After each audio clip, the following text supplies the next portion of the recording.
Mañana es el Día Internacional de la Tierra para hablar de cuál es la situación actual en materia ambiental y también poner una mirada en qué está haciendo Uruguay y cómo es la situación. Es que recibimos nuevamente aquí en Arriba Gente, con mucho gusto, a Eduardo Gudinas, analista en temáticas ambientales y secretario ejecutivo del Centro Latinoamericano de Ecología Social. Bienvenido nuevamente, Gudinas, ¿cómo anda? Hola, buenos días a las dos, un gusto estar aquí. ¿Por qué el 22 de abril es el Día de la Tierra? Bueno, eso comenzó en la década del 70 en una reacción a un evento que ocurrió en Estados Unidos, un derrame petrolero en el estado de California. Se decidió hacer una fecha para promover la conciencia sobre la importancia de cuidar el ambiente, la responsabilidad ecológica, y ahí en los 70 nació el Día Mundial de la Tierra. A partir de ahí, años más tarde, en los 2000, las Naciones Unidas lo rebautiza como el Día de la Madre Tierra, y es una de las dos fechas clave para incentivar, promover la temática ambiental junto con el 5 de junio. Lo que va a suceder mañana sábado es que va a haber actividades en más de 190 países y se estima que participarán más de 1.000 millones de personas en diferentes acciones bajo el lema de este año, que es invertir para salvar el planeta. ¿Cómo está el planeta Tierra? Si lo tuviéramos que hablar en términos de metáforas. La madre, ¿cómo está? La madre Tierra. ¿Cómo está la madre? Porque mucho hemos hablado en tantísimas oportunidades de los recursos que se van agotando, que cada vez son menos, que cada vez se adelanta año tras año. Me acuerdo de algún otro móvil que hicimos contigo, Eduardo, respecto a eso, de la cantidad de recursos que tenemos y cómo los vamos consumiendo cada vez más precozmente, ¿no? Y lo mismo sucede con el agua. ¿Qué pasa? Bueno, para hacer eso, para abordar el planeta Tierra, dije, bueno, vamos a rescatar la mitología griega clásica y dividí al planeta Tierra en los 4 elementos básicos que son aire, tierra, agua y fuego. Para analizar de cada uno de ellos una mirada de lo que ocurre en Uruguay y una reflexión sobre lo que ocurre a nivel internacional. Entonces, el primero que tengo es aquí el aire. ¿Cómo estamos en ¿Cómo estamos en el aire? Bueno, para abordar la temática del aire, me voy a enfocar en las cuestiones de cambio climático. ¿Lo hacemos a nivel mundial y a nivel local? Empecemos por lo local. ¿Así? Bien. Entonces, yo creo que el hecho más destacado que tuvo que ver con esta dimensión ocurrió con la sequía y las olas de calor en Uruguay. Según algunas estimaciones, la sequía fue la más grave en las últimas 4 décadas, según otras estimaciones, la más grave en los últimos 80 años. Esa sequía es parte de un ciclo que comenzó en el año 2018 por lo menos, asociado a un fenómeno que es continental y global a la vez, que es el fenómeno en La Niña, que tiene que ver con la temperatura promedio de las aguas en el Océano Pacífico y sus repercusiones en América del Sur, en la Cuenca del Plata y en Uruguay. Eso tuvo severos costos económicos. Según las estimaciones del Ministerio de Ganadería, Agricultura y Pesca, el impacto económico de la sequía es mayor que el efecto económico de la pandemia por COVID. Entonces, la gravedad es enorme. En el caso de Argentina, hay una nueva subdisciplina en el tema del cambio climático que estudia la atribución, la responsabilidad del cambio climático en un evento extremo como puede ser una sequía.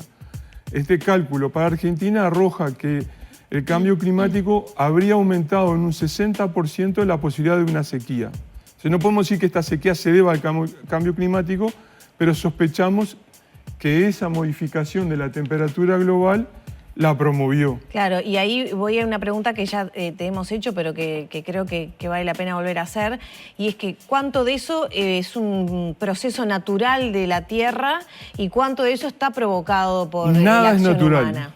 Del cambio climático, bajo la definición de cambio climático, nada es natural. Es más, mirá, en el último reporte del Panel Intergubernamental de Cambio Climático habría un capítulo que se podría titular Capítulo para los escépticos, que analiza, ¿influyen las erupciones volcánicas? ¿Influye el ritmo por el cual se manifiesta el Sol e impacta nuestro planeta? Y las repercusiones de esos cambios son mínimas.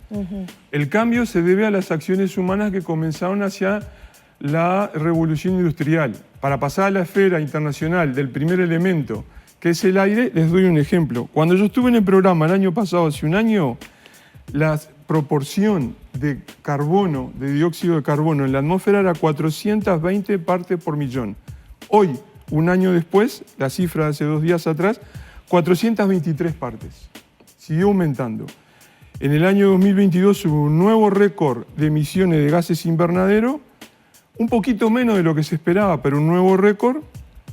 Seguimos estando arriba del 50%, más alto de lo que ocurría en el siglo XVIII, XIX, cuando comenzaban a utilizarse las primeras máquinas de combustión interna. Y vamos en 11 años seguidos que cada registro de emisiones de gases invernadero es superior al del año anterior. La pregunta que me surge es, con todos los congresos, foros internacionales y todo lo que se me puede llegar a ocurrir de inversiones, de ONU, de diferentes organizaciones privadas, estatales, internacionales, ¿no cambia absolutamente nada y seguimos emitiendo cada vez más? Sí, viste, el humano es un bicho testarudo. Sí. Estamos en una situación que es de esa complejidad que tú decís. Hay muy pequeños avances. En los próximos elementos te voy a contar de... Me acuerdo del Tratado de Kioto, por ejemplo. Era una cosa para el emitir acuerdo menos de París, gases. el Acuerdo de París, que fue firmado para evitar esto por todos los países, incluido Uruguay, su propósito es dejar de que se queme combustibles fósiles. Pero Uruguay, igual que los otros países, está buscando hidrocarburos en nuestro océano, por ejemplo. ¿Qué pasa Bueno, con- Uruguay igual ha hecho una inversión en energía renovable, ¿no? También. Que venía de antes. Venía de antes y por razones de escasez de energía. ¿Pasamos al segundo elemento? Vamos al Agua. segundo elemento, Agua. al agua. ¿Cómo estamos ahí? Bueno, en casa estamos mal, tenemos todas las cuencas contaminadas, todas las mayores cuencas contaminadas, las del río Uruguay, las del río Negro, el principal tributario, digamos, del río Negro, que es la cuenca del río Tacuarembó, también con problemas. En diferentes lugares en la costa sur, por supuesto, en la cuenca del río Santa Lucía, e incluso hay episodios de contaminación de diverso tipo en las lagunas litorales de la región atlántica, en Rocha, por ejemplo, y en Maldonado. La principal causa, vertidos agroindustriales, lo que nos viene del norte. ¿Cuál es el principal causante? La principal de causa contaminación? en gran parte de estas cuencas es lo que se llama contaminación difusa. Son múltiples emprendimientos agropecuarios que utilizan diferentes tipos de agroquímicos que desembocan en cambiar la calidad del agua, aumentar la carga orgánica, y eso genera, por ejemplo, las clásicas erupciones de cianobacterias que conocemos. Le siguen en varias de estas cuencas los vertidos de efluentes domiciliarios, cloacales no tratados o tratados defectuosamente, y en algunos lugares los efluentes de emprendimientos industriales. ¿Hay contaminación compartida con los vecinos? Sí, por ejemplo, sobre el río Uruguay, contaminación que viene de Argentina o de aguas arriba entre Brasil y Argentina. ¿Qué pasa con el proyecto Neptuno, por ejemplo? Que es algo que está en discusión, que en teoría podría resolver el suministro de agua potable para la zona metropolitana. ¿Es una buena idea? ¿Puede perjudicar aún más? Desde el punto de vista ambiental es una mala idea, porque vamos a tomar agua del río de la Plata, que tiene muchos riesgos, porque es una cuenca compartida. Es el último tramo del sumidero de una cuenca gigantesca, la segunda después del río Amazonas. Entonces, como una vez comentamos en este programa con otro de los petates, es cuando los mineros tiran metales pesados en Bolivia, viene a parar a la cuenca del río de la Plata. Las empresas industriales en la región de Sao Paulo, en todo el centro de Brasil, viene a parar a la cuenca del río de la Plata. Los hermanos de Argentina, todos los desagües de la región metropolitana de Buenos Aires, el nuevo emisor que están construyendo, todo viene a parar al río de ¿Y la eso, Plata. eso puede afectar la salud en qué medida? Porque pienso, por ejemplo, que OCE y diferentes organismos públicos han hecho, ¿no?, su análisis, han evaluado criterios. OCE confesó una cosa que es grave, pero no generó reacción pública. Las autoridades de OCE confesaron de que con este emprendimiento en algún momento del año nos van a dar agua probablemente más salada. Y no pasó nada. No, lo que dijeron es que iban a generar procesos de salinización No en lo los podía- pocos días que eso ocurre, No según lo las podían autoridades. asegurar. Dijeron, en algún momento va a ser más salada, pero va a estar, según ellos, bajo el régimen de potabilidad, por ejemplo, en lo bacteriológico. Ahora, Esto tiene una contracara inmediatamente económica, porque no solo el proyecto Neptuno es más caro, pero sino cuando esto esté funcionando y empiecen los problemas, si es más o menos salada el agua, si está más o menos limpia, va a haber que hacer nuevas obras para asegurar esa calidad del agua. Bien, ya tenemos que pasar al otro elemento, pero a nivel global el tema son los microplásticos, ¿no? Son los microplásticos. ¿Hay que dejar de comer pescado, Budinas? ¿Me como el pescado con microplástico adentro? Bueno, ese es otro problema. Por ejemplo, en la cuenca del Río de la Plata, en algunos sectores de Argentina no se pueden comer pescado en ciertas épocas del año porque ya tienen metales pesados y seguramente tienen microplásticos. Bueno, conozco una persona que se hizo un análisis de contaminación en el cuerpo, tenía plomo, resulta que era y mercurio, creo que era de comer pescado.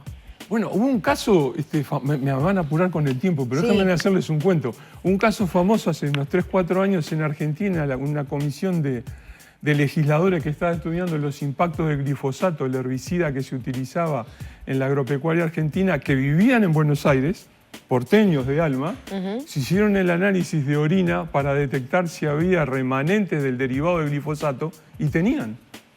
Y eso que está en las verduras, las frutas, todo. La verdura, la fruta, en la cerveza, tampones de uso femenino, eso leche maternizada, los productos de uso femenino. ¿Y qué hacemos? No, entonces? bueno, pero esa pregunta se la dejamos para el final. Vamos a la tierra.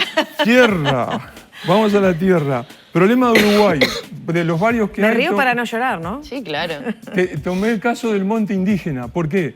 Porque en el Parlamento hay una comisión especial de diputados con presencia de todos los partidos, está tratando un cambio en la arquitectura institucional para que la protección del monte indígena pase a estar bajo la potestad del Ministerio del Ambiente, como la lógica indicaría, sacándola del Ministerio de Ganadería, Agricultura y Pesca, que es un remanente de mediados del siglo pasado, porque ahí está confundida con la gestión de las plantaciones forestales. Y no es lo mismo una plantación forestal de pino y eucalipto que un monte nativo que tiene otra estructura, otros ritmos de vida, etc. Entonces, si querés ya pasamos a la dimensión internacional, donde el corolario de esto es la deforestación. Deforestación, toda la situación del Amazonas que hemos abordado también aquí, ¿no? En el último registro del último trimestre de deforestación en la Amazonía, a pesar de estar Lula, de haber sido Bolsonaro, muestra un nuevo récord comparado con los últimos años. Y es lo que nos ha perjudicado a nivel internacional con negociaciones. Y vamos con el cuarto elemento. Vamos con el fuego. Entonces, en energía, ahí, como decía Lore, Uruguay ha hecho varios avances con las energías renovables. Uno que está estudiando ahora es el famoso proyecto de hidrógeno verde de Tambores, ahí entre Tacuarembó y su vecino Paysandú. ¿Qué tenés para decir de eso? Porque es la energía verde, nos dicen. Claro, pero... ¿No es tan ecológico? En los temas de energía y cuando están los señores de las empresas y las corporaciones, nada es lo que parece. Entonces, el hidrógeno verde se extraería haciendo una hidrólisis sobre el agua para sacarlo del agua, romper la molécula del agua, pero ahí hay trampas de un lado y del otro. La trampa de los insumos consumen muchísima agua. Claro. Entonces, de verdad nosotros estamos utilizando agua. Ahí ya venimos con un antecedente muy complicado que debe ser motivo de reflexión parlamentaria. Es, por ejemplo, nosotros le damos el agua gratis a todas las empresas de celulosa, a pesar de que UPM, la nueva planta, consumiría el equivalente a lo que sería la segunda ciudad de Uruguay. Entonces, ahí el consumo de agua es brutal. Hay un consumo de energía eléctrica que sería por fuentes renovables y de verdad lo que se sabe del proyecto en Tacuarembó Tambores es que es para generar un biocombustible, en este caso sería un etanol, que podría ser utilizado. Entonces es algo similar, aunque de otro origen, a lo que hacía, por ejemplo, Alur. De verdad, la finalidad es para producir etanol. Hay algunos usos actuales del etanol, por ejemplo, en el transporte marítimo, pero no hay automóviles, por ejemplo, en Uruguay de etanol, y después el costo de transportar ese etanol aumentaría este negocio. O sea, entonces es muy endeble todo eso. Estás diciendo que no se sabe bien para qué se utilizaría el combustible que se generaría a partir del hidrógeno verde. No, y si yo miro la experiencia comparada con proyectos similares en Argentina y en Chile, son proyectos junior en fase inicial, donde en muchos casos en esos países da la impresión de que es para especulación empresarial de empresas pequeñas que luego venderían el proyecto con sus permisos, ¿no? Eduardo, para cerrar, necesitamos un comentario esperanzador, te pido por favor. ¿Hay manera de revertir, de generar bueno, pasos hacia una...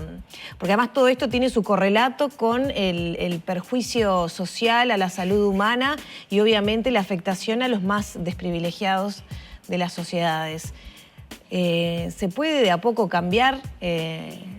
¿Hay una chance? ¿Estamos a tiempo? Sí, yo creo que estamos a tiempo. Y hay discusiones en los otros países, incluso países vecinos, que son muy diferentes de Uruguay. Y eso es una característica del país, ¿no? Yo escuchaba ahora la entrevista sobre esto de la seguridad social y también está eso, que nos cuesta muchísimo el cambio. A veces el cambio viene atrasado. Es que lo pensé en algún punto, el paralelismo que podían llegar a tener una cosa y la otra.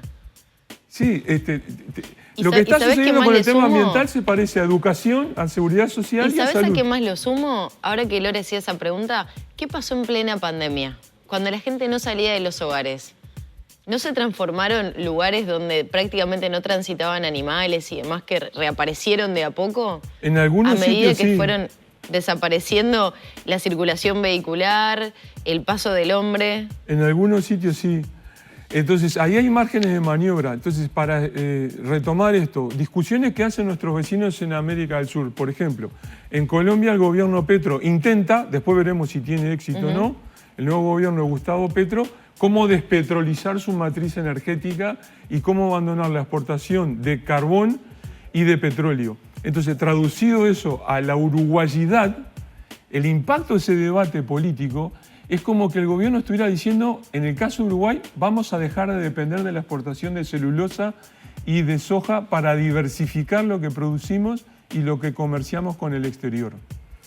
Otro asunto es si eso va a tener éxito o no en Colombia. Claro. A lo que me refiero es que es otra cabeza política, otra disposición para discutir estos temas. Eso no depende solo del gobierno, también depende de la oposición que está tan atrasada como el gobierno en lidiar con esta temática. Bien, bueno, Eduardo, muchas gracias, nos dejas pensando. Bueno, gracias a ustedes. Cerramos por aquí la entrevista con Eduardo Gudinas, analista en temáticas ambientales y secretario ejecutivo del Centro Latinoamericano de Ecología Social, 9 de la mañana, 38 minutos.